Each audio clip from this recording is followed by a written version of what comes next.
बिरजू बाजार में फूल गोभी बेचता है। उसकी बीवी सरला खेती बाड़ी में उसकी मदद करती है, लेकिन बिरजू की माँ जानकी सरला को बिल्कुल पसंद नहीं करती है। वो चाहती है कि सरला बस उसकी सेवा करे, लेकिन बिरजू कहता है, अरे माँ, सरला मेरी मदद करती है तो उससे फूल गोभी और अच्छे से उगते हैं, 2 पैसे ज्यादा आते हैं। लेकिन घर की बहुओं को बाहर काम नहीं करना चाहिए, इससे अपशगुन होता है। लेकिन सरला इन सब में यकीन नहीं करती है। वो माता लक्ष्मी की भक्त है। माता लक्ष्मी धन दौलत की देवी है। सरला पूरा मन लगाकर माता लक्ष्मी की पूजा करती है। हे माते, जरा देखना, इस साल अच्छी फूल गोभी उगे, मुझे और कुछ नहीं चाहिए। बिरजू और सरला रात को बातें करते हैं। सरला, काश हमारे खेत में भी सोने के फूल गोभी उगते तो हमें कुछ परेशानियां ही नहीं होती। ऐसा कभी हो सकता है क्या? आप भी ना अच्छा मजाक कर लेते हो। दोनों ऐसे ही हंसी मजाक में रहते हैं, लेकिन जानकी रात को तंत्र मंत्र की साधना करती है। वो इन सब बातों पर अंधविश्वास करती है। मेरे परिवार पर कोई खतरा ना आ सके, इसीलिए ये सब करना जरूरी है। जानकी बिरजू के हाथ में एक ताबीज बांध देती है और कहती है, बेटा, ये ताबीज तेरी रक्षा करेगा, इसे मत उतारना। लेकिन उसी दिन एक दुर्घटना घट जाती है। बिरजू जब खेत में काम कर रहा होता है, तब उसे एक सांप डस लेता है। सांप, सांप! सरला दौड़कर जाती है और बिरजू के शरीर में जहाँ सांप ने काटा था, वहाँ से जहर चूसकर निकालने की कोशिश करती है, लेकिन कुछ फायदा नहीं होता। बिरजू का देहांत हो जाता है। सरला रो पड़ती है, नहीं, आप मुझे छोड़कर नहीं जा सकते, नहीं, ऐसा नहीं हो सकता। बिरजू का अंतिम संस्कार कर दिया जाता है और उसके बाद जानकी सरला के ऊपर अत्याचार शुरू करती है। मनहूस औरत, मैंने कहा था कि बाहर काम करने मत जा, अपशकुन होता है। तूने मेरी एक बात नहीं सुनी। ये सब अंधविश्वास है माँ जी, इन सब से कुछ नहीं होता। मुझसे जबान लड़ाती है, तेरी वजह से आज मेरा बेटा मेरे पास नहीं है, तूने मारा है उसे। ये बोलकर जानकी सरला को मारती रहती है। सरला मार खाती है और सिसक सिसक कर रोती है। जानकी उसे घर से निकाल देती है। निकल जा इस घर से, तुझसे इस घर का कोई नाता नहीं है। सरला रोते हुए घर से निकल जाती है और जाते वक्त वो लक्ष्मी माँ की मूर्ति को अपने साथ ले जाती है और रास्ते में इधर उधर भटकते हुए रोती रहती है। ये क्या हो गया मेरे साथ? एक दिन में मेरा सब कुछ चला गया। तभी सरला को उल्टी आ गई और उसने उल्टी कर दी। अरे ये क्या, तबीयत कुछ ठीक नहीं लग रही है।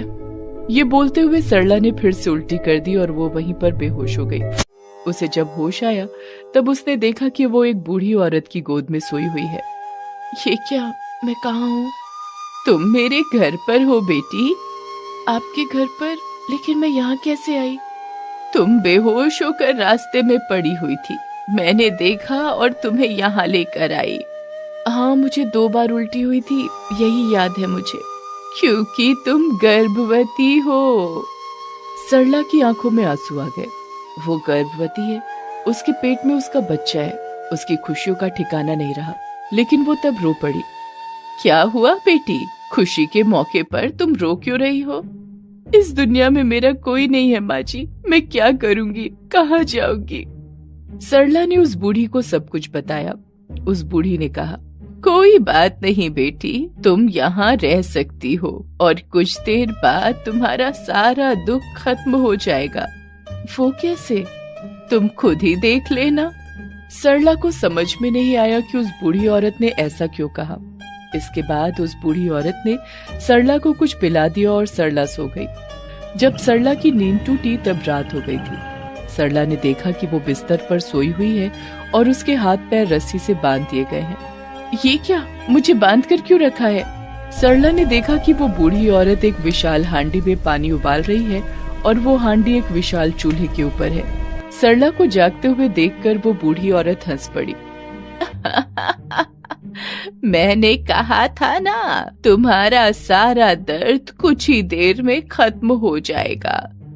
तुम्हारे पेट में एक बच्चा है, छोटा सा बच्चा, और मुझे इतने छोटे बच्चे का मांस बहुत पसंद है।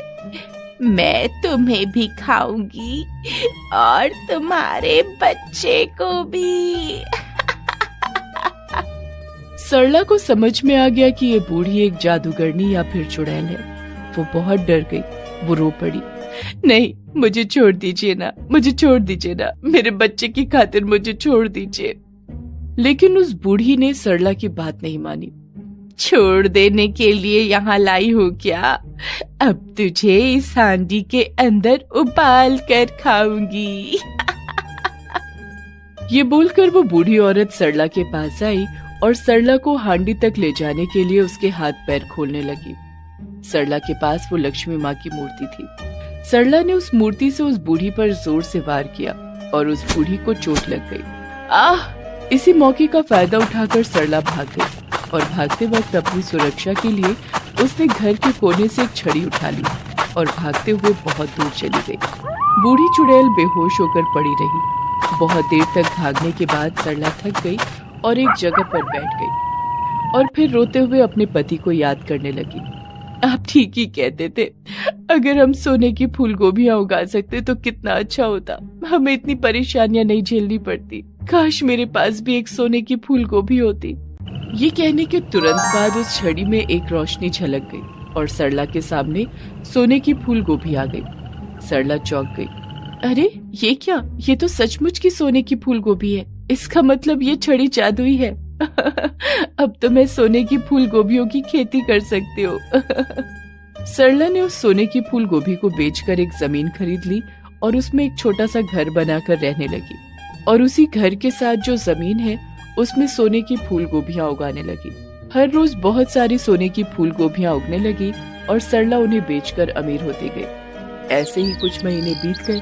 उधर सरला की सास को जब ये बात पता चली तब लालच में उसके मुंह से लाल टपकने लगी। सोने की फूल गोभी एक छड़ी के सहारे, वो छड़ी मुझे चाहिए। जानकी छड़ी लेने के लिए निकल पड़ी। उस तरफ बूढ़ी चुड़ैल भी गुस्सा है। मेरी छड़ी लेकर भाग गई और अब उसी के सहारे अमीर हो रही है। रुक जा, मैं तुझे मजा चखाती हूँ। लेकिन सरला अमीर होकर गरीबों की मदद करती है। उसकी वजह से उस इलाके के सारे गरीब लोगों को 2 वक्त का खाना मिलता है। इसीलिए सभी सरला से बहुत प्यार करते हैं और इसी वजह से लक्ष्मी माता भी सरला से बहुत खुश है। यही है एक असली इंसान का परिचय। सबको साथ लेकर आगे बढ़ने में जो खुशी है वो और किसी भी चीज में नहीं है। सरला हर रोज लक्ष्मी माँ की पूजा करती है। हे लक्ष्मी माँ, आज जो कुछ भी है मेरे पास वो आप ही की वजह से है। आपको प्रणाम। रात को सरला लक्ष्मी माँ को प्रसाद चढ़ाकर सो गई और तभी घर के एक ओर से जानकी और एक ओर से वो बूढ़ी औरत आ गए और दोनों घर के अंदर घुस गए। अभी बहू सो रही है, वो छड़ी आसपास ही होगी। जानकी छड़ी को ढूंढते हुए सरला के कमरे में पहुंच गई और तभी वो बूढ़ी औरत भी कमरे के अंदर चली आई। दोनों ने छड़ी को पकड़ा और दोनों छड़ी को अपनी तरफ खींचने लगे। मुझे ये छड़ी दे दो। नहीं, ये छड़ी मेरी है। चिल्ला चिल्ली में सरला की नींद टूट गई और वो ये सब देखकर डर गई, लेकिन खींचा खींची में छड़ी ही टूट गई। अरे ये क्या, छड़ी टूट गई, अब क्या होगा? तेरी वजह से टूटी है छड़ी, ये ले। दोनों मारपीट करने लगे और इस तरह दोनों ने एक दूसरे की जान ले ली। लालच की वजह से दोनों की मृत्यु हो गई। अच्छा हुआ, मुझे अब छड़ी की कोई जरूरत नहीं है। मेरे पास बहुत है, मैं उन पैसों से गरीबों की मदद कर सकती हूँ। तभी वहाँ लक्ष्मी माता प्रकट हो गई और कहा, मैं तुमसे प्रसन्न हूँ सरला, तुम स्वार्थी नहीं हो, इसीलिए मैं तुम्हें वरदान देना चाहती हूँ। तुम्हें सच में छड़ी की कोई जरूरत नहीं है। हर रोज तुम्हारे बगीचे में सोने की फूल गोभियाँ उगेंगी। तथास्तु। ये बोलकर माता लक्ष्मी अदृश्य हो गयी। इसके बाद हर रोज बगीचे में सोने की फूल गोभियाँ उगने लगी और सरला उन पैसों से गरीबों की मदद करने लगी। कुछ महीनों बाद सरला को एक बेटी हुई और बेटी के साथ वो खुशी खुशी जीवन बिताने लगी। कितने दिन हो गए, मेरा बेटा घर नहीं आया। उसे देखने के लिए मेरी आंखें तरस गई हैं। हे भगवान, हे प्रभु, मेरा बेटा मेरे पास कब वापस आएगा? बिमला भगवान से ये प्रार्थना कर ही रही थी कि इतने में घर के बाहर पियन एक चिट्ठी लेकर आया और बिमला को बुलाया। बिमला बहन, बेटे की चिट्ठी है। बेटी की चिट्ठी के बारे में सुनकर बिमला तुरंत घर के बाहर आई और पियन से चिट्ठी लेकर पढ़ने लगी। माँ, उम्मीद करता हूँ कि आप अच्छी होंगी। मैंने यहाँ एक लड़की से शादी कर ली है। उसका नाम लीजा है। मैं उससे बहुत प्यार करता हूँ। बहुत जल्द ही मैं उसे लेकर आपके पास आ रहा हूँ। चिट्ठी पढ़कर बिमला चौंक गई। अरे ये क्या, मेरे बेटे ने शादी कर ली, वो भी मुझे बिना बताए। बहुत कोशिशों के बाद बिमला ने अपने मन को मना लिया। अब कर ही ली है तो क्या कर सकते हैं। मेरे बेटे की पसंद अच्छी ही होगी। 2 दिन बाद शहर के एयरपोर्ट में रमेश ने अपनी बीवी लीजा के साथ लैंड किया। लीजा एक नाइजीरियन लड़की है, इसीलिए वो बहुत ही काली है। रमेश लीजा को लेकर गांव चला आया और उसे देखने के लिए लोगों की भीड़ जमा हो गई। अरे अरे, जरा देखूं तो रमेश की बीवी को। अरे बाप रे, ये कितनी काली है। बिमला दिया और मिठाई लेकर अपनी बहू को घर लाने के लिए दरवाजे पर खड़ी थी। मेरी बहू मेरे पैर छूकर प्रणाम करेगी और मैं उसे मिठाई खिलाऊंगी। लेकिन लीजा ने ऐसा नहीं किया। उसने अपना हाथ बिमला की ओर बढ़ा दिया। Hi, I am Lisa from Nigeria. Bimla इसके लिए तैयार नहीं थी। उसने घबराकर लीजा के मुंह में एक मिठाई घुसा दिया। लीजा ने तुरंत मिठाई फेंक दी। ये क्या है रमेश, मैं डाइट पे हूँ, मैं मिठाई नहीं खा सकती। तुम्हारी माँ को इतना भी नहीं पता है क्या? माँ, आप इसे मिठाई मत दीजिए, आते ही आपने मूड खराब कर दिया। बिमला को बहुत बुरा लगा। पूरे गांव के सामने उसके बेटे और बहू ने अपमान किया, लेकिन बिमला ने कुछ नहीं कहा। वो चुपचाप रसोई में चली गई और अपने बेटे और बिलायती बहू के लिए खाना बनाने में लग गई। उधर लीजा ने रमेश से कहा, ये जगह कितनी गंदी है रमेश, ये तुम मुझे कहाँ ले आए हो? यही मेरा गांव है लीजा, मैं यहीं पर बड़ा हुआ हूँ। तभी बिमला ने दोनों को खाने के लिए बुलाया। वो दोनों खाना खाने बैठे। बिमला शुद्ध शाकाहारी है, इसीलिए उसने कढ़ी चावल बनाए हैं दोनों के लिए। बिमला ने लीजा को कढ़ी चावल दिया। ये देखकर लीजा गुस्सा हो गई। ये क्या है, ये सब घास फूस मैं नहीं खाती। ये कढ़ी चावल है बहू, बहुत अच्छा है खाने में। मुझे नहीं खाना, मुझे मांस चाहिए। मैं मांस के बिना खाना नहीं खा सकती। लेकिन मैं तो शाकाहारी हूँ बहू, मेरे घर में मांस नहीं बनता। लीजा बहुत गुस्सा हो गई और वो खाना खाए बिना ही उठकर चली गई। रमेश ने बिमला से कहा, क्या माँ, आप शाकाहारी हो तो क्या हुआ, लीजा तो मांस खाती है ना, तो उसके लिए मांस बनाना ही पड़ेगा। रमेश भी खाना खाए बिना उठ गया। रात को लीजा को बहुत भूख लगी और उसने देखा कि दीवार में कुछ छिपकलियां घूम रही हैं। वाह, कितनी तंदुरुस्त छिपकलियां हैं, देख के ही मुंह में पानी आ गया। रमेश सोया हुआ था।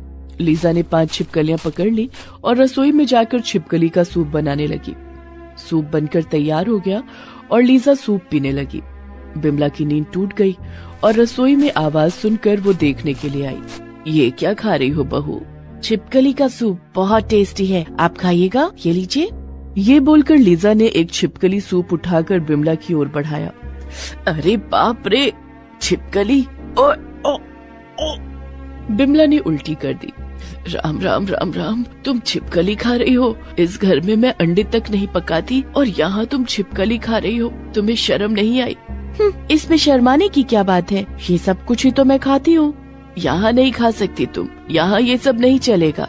शोर सुनकर रमेश की नींद टूट गई और वो रसोई में आ गया। उसने कहा, ठीक है माँ, तो फिर घर का बंटवारा कर दीजिए। बंटवारा? ये तू क्या बोल रहा है बेटा? ठीक ही बोल रहा हूँ माँ, लीजा का आपने अपमान किया, मैं इस घर का बंटवारा चाहता हूँ। रमेश ने घर आधा आधा बांट लिया। एक हिस्से में बिमला रहने लगी और एक हिस्से में रमेश लीजा के साथ रहने लगा। गांव के लोगों ने बिमला से कहा, उस नाइजीरियन लड़की ने ही दिमाग खाया है तुम्हारे लड़के का। हाँ हाँ, वो लड़की अच्छी नहीं है, मैं बता रही हूँ। बताने से क्या होगा, जो होना था वो तो हो गया। बिमला बहुत दुखी दुखी रहने लगी। उसका खुद का लड़का घर पर रहते हुए भी अलग है। कुछ ही दिनों में ठंडी का मौसम आ गया। बिमला के घर की छत टूटी फूटी थी। ठंडी के ऊपर बारिश भी शुरू हो गई और बिमला बारिश में भीगने लगी। लेकिन उस बात से रमेश और लीजा को कोई फर्क नहीं पड़ा। उन दोनों के सामने एक नई प्रॉब्लम आकर खड़ी हो गई। बेबी, पैसे खत्म हो रहे हैं, मेरे पास काम भी नहीं है। माँ के साथ रहते तो उनके पैसों से घर चल जाता, लेकिन अब क्या होगा? चिंता मत करो रमेश, मेरे पास एक उपाय है। यहाँ लोग अचार खाते हैं। हाँ हाँ, खाते हैं ना, बहुत खाते हैं, लेकिन क्यों? मैं अचार बना सकती हूँ। मैं यहाँ अचार बनाकर बेचूं तो चलेगा क्या? हाँ हाँ, खूब ही चलेगा। लीजा अचार बनाने की तैयारी करने लगी। छिपकलियों का अचार बहुत टेस्टी होता है। हम लोग तो नाइजीरिया में ये अचार बहुत खाते थे। लीजा ने दीवार से कुछ छिपकलियां पकड़ ली और फिर उसका अचार बना दिया और उसके बाद दोनों मिलकर गांव के रास्तों में अचार बेचने निकल पड़े। अचार ले लो, अचार ले लो, अच्छा अचार ले लो। गांव के लोगों को अचार बहुत पसंद है। अचार का नाम सुनते ही कुछ लोग उनसे अचार खरीदने के लिए आ गए। वाह, अब तुम अचार भी बेच रही हो। मुझे 20 रुपए का अचार दे दो। मुझे 50 रुपए का। मुझे 30 रुपए का अचार दे दो। ऐसा करके लीजा का सारा अचार बिक गया। वो बहुत खुश हुई, लेकिन उसे क्या पता था कि गांव में अब क्या हलचल मचने वाली है। सभी अचार लेकर अपने अपने घर चले गए। आज अचार से मस्त रोटी खाऊंगी। अचार के तेल से उसने रोटी खानी शुरू भी कर दी। तभी उसके पेट में अचानक दर्द होने लगा। आह आह, अचानक से ये दर्द कैसा? आह आह। तब उसने देखा कि अचार में एक बड़ी सी छिपकली है। अचार में छिपकली, उग उग, छिपकली का अचार, उग उग। उसने उल्टी कर दी। ऐसे सभी के पेट में दर्द होने लगा और सभी ने उल्टियां करनी शुरू कर दी। अस्पताल में भीड़ बढ़ने लगी। ये देखकर डॉक्टर साहब ने कहा, क्यों खाते हो ये सब? छिपकली कोई खाता है क्या? अब हमें क्या पता था कि वो बिलायती बहू हमें अचार के नाम पर छिपकलियां खिला रही है। ये सब खाना सेहत के लिए अच्छा नहीं होता है। सभी गांव वाले गुस्सा हो गए और रमेश के घर के बाहर आ गए। ए रमेश, बाहर निकल, तेरी बीवी को लेकर बाहर आ। चिल्लाने की आवाज से वो दोनों बाहर आए। बिमला भी बाहर चली आई। क्या बात है, आप लोग यहाँ? हमें छिपकली खिलाकर आराम से सो रहा है। ये तेरी बीवी एक डायन है, डायन। सुनो, यहाँ ये सब नहीं चलेगा। तुम दोनों इस गांव में नहीं रह सकते। भागो यहाँ से। ये बोलकर गांव वाले डंडा लेकर दोनों को मारने के लिए दौड़ने लगे। वो दोनों भागते रहे। गांव वाले उनके पीछे पीछे भागते रहे। बचाओ बचाओ, हम लोग चले जाएंगे। हाँ, हमें मत मारो, हम आज ही चले जाएंगे। ये सब देखकर बिमला ने मन ही मन कहा, ये लोग भी ना, मैंने पहले ही इनसे कहा था कि यहाँ ये सब नहीं खाया जाता। अब भुगतो। दोनों जान बचाने के लिए उसी दिन गांव छोड़कर चले गए। गांव वालों को शांति मिल गई। बिमला भी शांति से रहने लगी। रमेश और लीजा फिर कभी गांव नहीं लौटे।